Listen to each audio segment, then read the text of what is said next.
Now, the Nigerian Senate is pleading with President Bola Tinubu to approve the sum of 200 million naira as compensation to the family of a 2-year-old child, Ivan Omoria, tragically killed by operatives of the National Drug Law Enforcement Agency, NDLEA, during a raid in Delta State. The incident, which has drawn widespread condemnation, also left his 1-year-old brother severely injured. TVC News senior reporter TVC has more.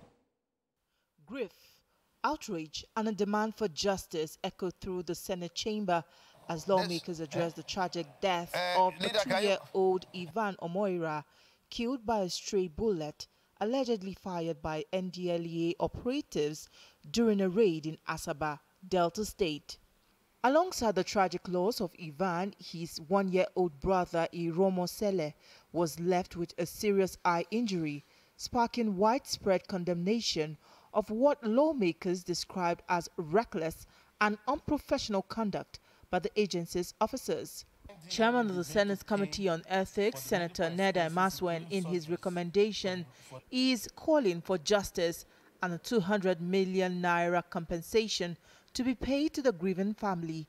He also insists all medical expenses for the injured child should be the responsibility of the NDLEA.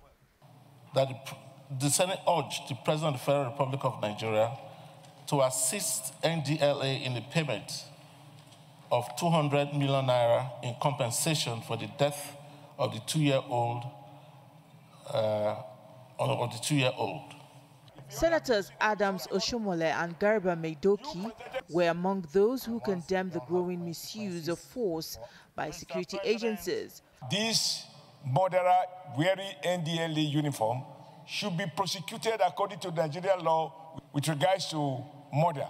We can't accept this in Nigeria, where we give you uniform, we pay you, and then you go and kill Nigerians that you are supposed to protect. In his ruling, the president of the Senate, Godswill Akpabio, clarified that while the Red Chamber can appeal for compensation, it is bound by Senate standing rules, which prohibits deliberation on petitions seeking public funds unless already approved by the president.